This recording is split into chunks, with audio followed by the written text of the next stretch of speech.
ರಾಜ್ಯದ ಜನತೆಗೆ good news. ಇನ್ಮುಂದೆ ಸರ್ಕಾರಿ ವಿಮಾ ಯೋಜನೆಯಲ್ಲೇ ಸಿಗಲಿದೆ ಉಚಿತ ಹಲ್ಲಿನ ರೂಟ್ ಕೆನಾಲ್ ಚಿಕಿತ್ಸೆ. ಆಯುಷ್ಮಾನ್ ಭಾರತ್ ಮುಖ್ಯಮಂತ್ರಿಗಳ ಆರೋಗ್ಯ ಕರ್ನಾಟಕ ಯೋಜನೆಯಡಿ ಹಲ್ಲಿನ ರೂಟ್ ಕೆನಾಲ್ ಚಿಕಿತ್ಸೆಯನ್ನು ಸೇರ್ಪಡೆಗೊಳಿಸಿ ರಾಜ್ಯ ಸರ್ಕಾರ ಮಹತ್ವದ ಆದೇಶ ಹೊರಡಿಸಿದೆ.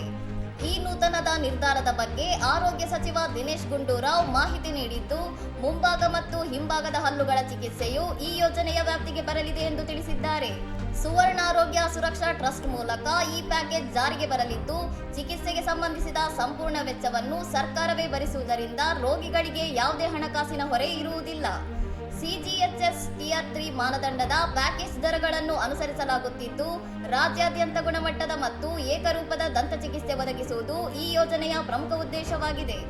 ಸಾರ್ವಜನಿಕ ಆರೋಗ್ಯ ಸೇವೆಯನ್ನು ಬಲಪಡಿಸುವ ನಿಟ್ಟಿನಲ್ಲಿ ಇದೊಂದು ಮಹತ್ವದ ಹೆಜ್ಜೆಯಾಗಿದ್ದು, ಬಡ ಮತ್ತು ಮಧ್ಯಮ ವರ್ಗದ ಜನರಿಗೆ ದುಬಾರಿ ದಂತ ಚಿಕಿತ್ಸೆ ಇನ್ಮುಂದೆ ಸುಲಭವಾಗಿ ಲಭ್ಯವಾಗಲಿದೆ.